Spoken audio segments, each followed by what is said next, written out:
ان میں افضل کیا ہے؟ ان میں افضل ہے الایمان بہ و برسولہ، اس پر اور اس کے رسول پر ایمان، یعنی اللہ کے قریب ہونا چاہتے ہیں، اللہ کی بارگاہ کا قرب حاصل کرنا چاہتے ہیں، توسل کرتے ہیں۔ توسل جن چیزوں سے کرتے ہیں ان میں افضل ترین کیا ہے؟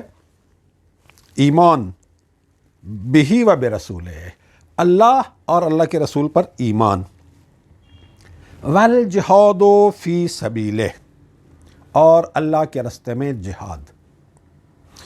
اس کے بعد اور چیزیں بھی آ رہی ہیں، لیکن مولا علی نے اس فرمان میں جہاد کو دوسری چیزوں سے پہلے کیوں رکھا؟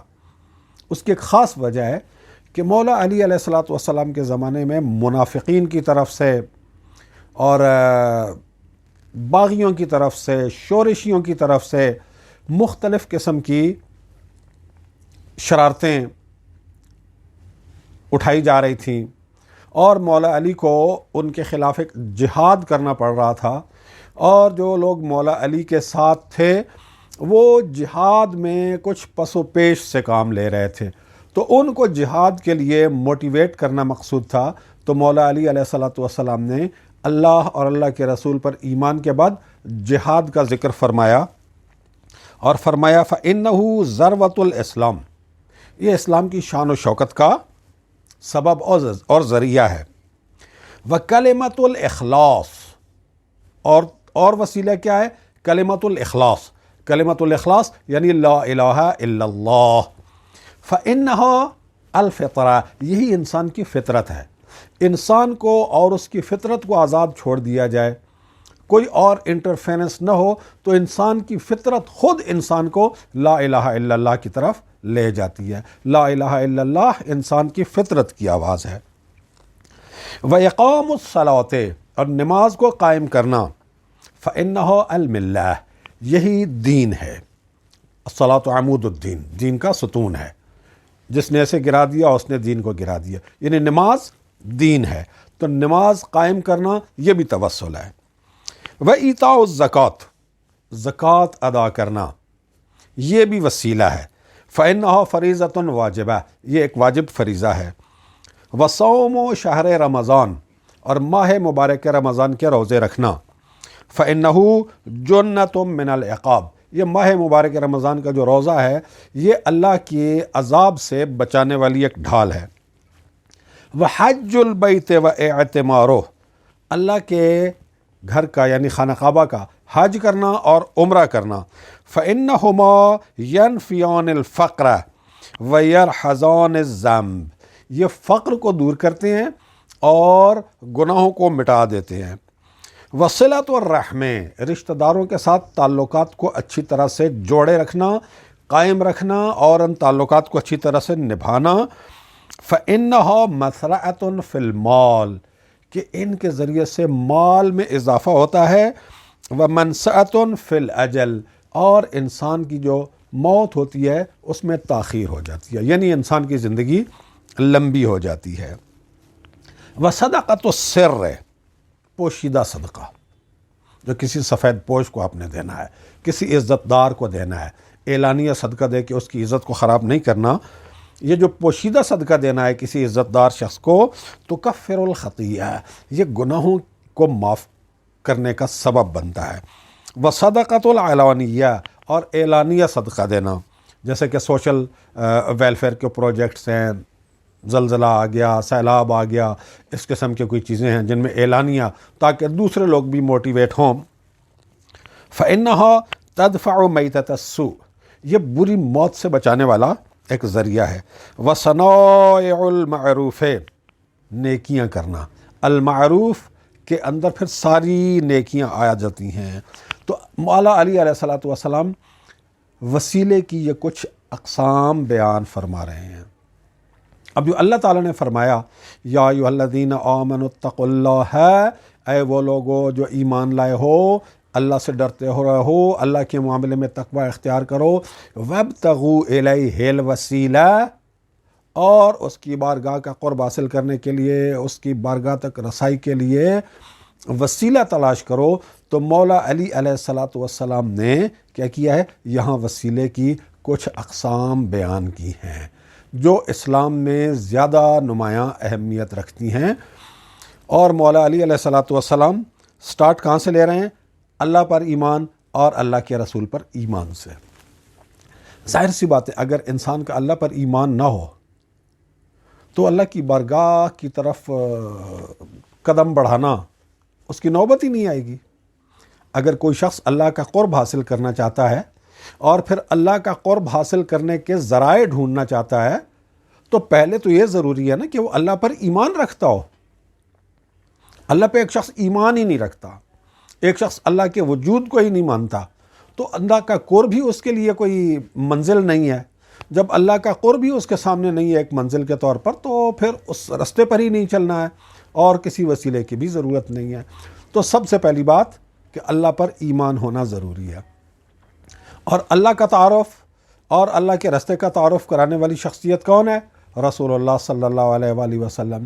کوئی شخص اللہ کو مانتا ہو، رسول اللہ صلی اللہ علیہ وآلہ وسلم اسے اللہ کی طرف بلا رہے ہیں اور وہ رسول اللہ صلی اللہ علیہ وآلہ وسلم پر ایمان ہی نہیں لے کے آ رہا، تو وہ بھی اللہ تعالیٰ کی بارگاہ کا قرب حاصل نہیں کر سکتا۔ تو یہ دو چیزیں بہت بنیادی حیثیت رکھتی ہیں۔ اب جو لوگ توسل کے بارے میں مختلف قسم کے توہمات کا شکار ہو رہے ہیں اور وہ اس خطبے کو پیش کرتے ہیں اور بظاہر یہ سمجھتے ہیں کہ چونکہ اس خطبے میں دعا میں محمد و آل محمد سے توسل کا ذکر نہیں ہے تو کیا اس کا یہ مطلب ہے کہ محمد اور آل محمد سے توسل کہیں پہ بھی نہیں ہے؟ ایک بات یاد رکھیں کہ معصومین کے ارشادات میں، رسول اللہ صلی اللہ علیہ وآلہ وسلم کے ارشادات میں آپ کو ایسی بہت سی مثالیں ملتی ہیں کہ کچھ چیزیں ایک فرمان میں بیان کی گئی ہیں، کچھ چیزیں کسی دوسرے فرمان میں بیان کی گئی ہیں، کچھ چیزیں کسی اور فرمان میں بیان کی گئی ہیں۔ اگر ایک چیز ایک فرمان میں نہیں ہے اور کسی دوسرے فرمان میں موجود ہے تو آپ یہ نہیں کہہ سکتے کہ جناب فلاں فرمان میں موجود نہیں ہے تو اب اس فرمان میں ہے تو بھی ہم اس کو نہیں مانتے۔ یہ ایک غلط رویہ ہو جائے گا۔ اس سے پچھلی ویڈیو میں ہم آپ کو تفصیل کے ساتھ بیان کر چکے ہیں ائمہ معصومین سلام اللہ علیہم اجمعین کے وہ ارشادات جن میں محمد و آل محمد سے توسل کی اہمیت کو بیان کیا گیا ہے اور توسل پر تاکید کی گئی ہے۔ اب یہاں دیکھیے، اس خطبے کو دیکھیں اور پھر اس خطبے کو دیکھیں آپ حدیث ثقلین کی روشنی میں۔ حدیث ثقلین میں رسول اللہ صلی اللہ علیہ وآلہ وسلم کیا فرما رہے ہیں؟ انی تارکن فیکم الثقلین، میں تمہارے اندر، میں تمہارے درمیان دو بھاری چیزیں چھوڑ کے جا رہا ہوں۔ بعض روایات میں ہے انی تارکن فیکم امرین، میں تمہارے درمیان دو امر چھوڑ کے جا رہا ہوں۔ بعض احادیث میں ہے انی تارکن فیکم خلیفتین، میں تمہارے درمیان دو خلیفے چھوڑ کے جا رہا ہوں۔ کون؟ قرآن اور اہل بیت۔ انی تارکن فیکم الثقلین کتاب اللہ و عطرتی اہل بیتی ما ان تمسکتم بہما لن تضلوا بعدی، جب تک تم ان دونوں کے ساتھ تمسک رکھو گے، قرآن کے ساتھ تمسک، اہل بیت کے ساتھ تمسک، ان دونوں کے ساتھ تمسک رکھو گے تو کبھی بھی گمراہ نہیں ہوگے۔ ان دونوں کے ساتھ تمسک رکھو گے تو کبھی گمراہ نہیں ہوگے۔ اب لفظ تمسک پہ ذرا توجہ فرمائیں تو تمسک کے معنی کیا ہے؟ کسی چیز سے تمسک کا مطلب یہ ہے کہ اس چیز کو بہت مضبوطی کے ساتھ تھام لینا۔ اور توسل کیا ہے؟ توسل بھی کسی چیز کو وسیلے کے طور پہ اختیار کر لینا، وسیلے کے طور پہ اپنا لینا ہے، وسیلے کے طور پر اسے اپنے ہاتھ میں لے لینا۔ تو تمسک جو ہے وہ سمجھیں کہ عام وسیلے سے زیادہ مضبوط قسم کے توسل کا نام ہے۔ تمسک جو ہے وہ توسل سے اوپر چلا جاتا ہے۔ تو یہ جو رسول اللہ صلی اللہ علیہ وآلہ وسلم فرما رہے ہیں انی تارکن فیکم الثقلین کتاب اللہ و عطرتی اہل بیتی، تمہارے درمیان دو چیزیں چھوڑ کے جا رہا ہوں، دو گراں قدر چیزیں چھوڑ کے جا رہا ہوں، اللہ کی کتاب اور اپنی اہل بیت، اور ما ان تمسکتم بہما، جب تک تم ان دونوں سے تمسک رکھو گے کبھی گمراہ نہیں ہوگے۔ اس حدیث ثقلین کو سامنے رکھیں اور مولا علی علیہ الصلوۃ والسلام کے اس فرمان کو سامنے رکھیں، تو قرآن اور اہل بیت سے تمسک جو ہے وہ اس توسل سے اوپر آتا ہے۔ اگر اس میں رسول اللہ صلی اللہ علیہ وآلہ وسلم کے اس ارشاد کو دیکھیں حدیث ثقلین میں، تو قرآن اور اہل بیت کے ساتھ تمسک کا مقام ان چیزوں سے توسل سے اوپر نظر آتا ہے جن کا امیر المومنین علیہ الصلوۃ والسلام نے اپنے اس خطبے میں ارشاد فرمایا۔ اب دیکھیے کہ جن لوگوں نے قرآن سے تمسک بزعم خیش کہ جی ہم نے قرآن پکڑ لیا ہے، حسبنا کتاب اللہ، اچھا، اور اس کے بعد کیا کہتے ہیں؟ اللہ پر بھی ایمان ہے، رسول پر بھی ایمان ہے، پھر وہ جہاد بھی کرتے رہے، کبھی ایران کو فتح کر لیا، کبھی روم کو فتح کر لیا، کبھی کیا کر لیا، کبھی کیا کر لیا، نمازیں بھی پڑھتے تھے، زکاتیں بھی دیتے تھے، روزے بھی رکھتے تھے۔ کیا رسول اللہ صلی اللہ علیہ وآلہ وسلم کے زمانے کے جو منافق تھے، اتنے منجھے ہوئے منافق کہ عام مسلمانوں کو پتہ ہی نہیں چلتا تھا کہ ان کی حیثیت کیا ہے، ان کی حقیقت کیا ہے، رسول اللہ صلی اللہ علیہ وآلہ وسلم پر اور اللہ پر ایمان کا اظہار بھی کرتے تھے، کلمہ بھی پڑھتے تھے، جہاد میں بھی جاتے تھے رسول اللہ کے ساتھ، اور نمازیں بھی پڑھتے تھے مسجد نبوی میں رسول اللہ کے ساتھ، روزے بھی رکھتے تھے، اور مسجد نبوی میں ہی رسول اللہ صلی اللہ علیہ وآلہ وسلم اور دوسرے مسلمانوں کے ساتھ مل کر افطاری بھی کرتے تھے، یہ ساری چیزیں کرتے تھے۔ تو کیا اہل بیت کو مائنس کر کے یہ ساری چیزیں کرنے والا شخص اللہ تعالیٰ کا قرب حاصل کر سکتا ہے؟ اللہ تعالیٰ کی بارگاہ میں رسائی حاصل کر سکتا ہے؟ نہیں کر سکتا۔ تو جو احادیث دعا میں توسل کے بارے میں ہیں، جن کا پچھلی ویڈیو میں نے ذکر کیا کہ وہ 28 کے قریب احادیث ہیں، بعض کتب میں 26 احادیث کا ذکر ہے، بعض میں کم کا، جو میکسیمم نمبر جو آتا ہے توسل والی احادیث کا وہ 28 احادیث ہیں۔ تو ان احادیث کو سامنے رکھا جائے اور حدیث ثقلین کو سامنے رکھا جائے تو محمد و آل محمد سے تمسک، محمد و آل محمد سے توسل، یہ ان سارے وسیلوں سے برتر ثابت ہوتا ہے۔ کوئی شخص اہل بیت کو بائی پاس کر کے قرآن کو سمجھنا چاہے گا وہ گمراہ ہو جائے گا۔ کوئی شخص اہل بیت کو بائی پاس کر کے یہ سارے اعمال انجام دینا چاہے گا وہ کبھی بھی نتیجے کے اوپر اور منزل کے اوپر نہیں پہنچے گا۔ تو جب منزل کے اوپر نہیں پہنچے گا، ایک شخص نے اہل بیت کو بائی پاس کر دیا، اہل بیت کو چھوڑ دیا، اب وہ نمازیں پڑھ رہا ہے، وہ روزے رکھ رہا ہے، وہ یہ ساری چیزیں کر رہا ہے، اور دل میں اس نے بغض اہل بیت بھی رکھا ہوا ہے، ولایت اہل بیت سے اپنے آپ کو دور رکھا ہوا ہے، دشمنان اہل بیت سے اپنے آپ کو جوڑا ہوا ہے، تو کیا یہ ساری چیزیں اس کے لیے وسیلہ ہوں گی؟ اسے اللہ کی بارگاہ کے قریب کریں گی؟ کبھی بھی نہیں کریں گی۔ تو امیر المومنین علیہ الصلوۃ والسلام کے اس ارشاد کو کبھی بھی اس لیے استعمال نہیں کیا جا سکتا کہ آل محمد کے وسیلہ ہونے کی حیثیت کو کم کیا جائے، کجا یہ کہ اس کی نفی کی جائے۔ اسی نہج البلاغہ میں خطبہ نمبر 4 مولا علی علیہ الصلوۃ والسلام اس خطبے میں فرماتے ہیں، بِنَا اهْتَدَيْتُمْ فِي الظُّلُمَاءِ، تاریکیوں میں تم نے ہماری بدولت ہدایت پائی ہے۔ جب تم گمراہیوں کی تاریکی میں تھے اور گمراہیوں کی تاریکی سے تم نکلے ہو، تم نے ہدایت کی روشنی پائی ہے، تو وہ ہماری بدولت پائی ہے۔ خود امیر المومنین علیہ الصلوۃ والسلام کا یہ خطبہ اور امیر المومنین علیہ السلام اور دیگر ائمہ معصومین سلام اللہ علیہم اجمعین نے جو اسلام کی تبلیغ کی ہے، جو اسلام کی تشریح کی ہے، جو معارف اسلام بیان کیے ہیں، وہ بذات خود اسی ہدایت کے سلسلے کو جو رسول اللہ صلی اللہ علیہ وآلہ وسلم نے شروع کیا تھا، جو شمع رسول اللہ صلی اللہ علیہ وآلہ وسلم لے کے آئے تھے، جو مشعل رسول اللہ صلی اللہ علیہ وآلہ وسلم لے کے آئے تھے، آپ نے اٹھائی ہوئی تھی، وہی آپ نے آگے اپنے اہل بیت کو منتقل کر دی۔ تو اہل بیت کی نفی کر کے ان چیزوں سے اگر کوئی شخص توسل کرتا ہے تو پھر یہ چیزیں اس کے لیے وسیلہ نہیں بنتی، وہ کبھی بھی اللہ تعالیٰ کا قرب حاصل نہیں کر سکتا ہے۔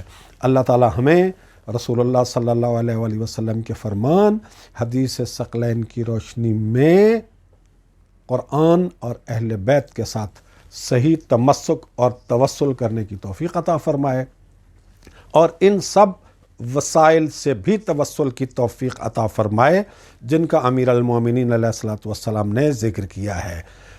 اگر کوئی شخص دعویٰ کرے کہ میں قرآن اور اہل بیت سے متمسک ہوں، قرآن اور اہل بیت سے متوسل ہوں، اور یہ چیزیں اس کی زندگی میں نہیں ہوں جس کا مولا علی نے ذکر کیا ہے، تو وہ بھی خود فریبی میں مبتلا ہے۔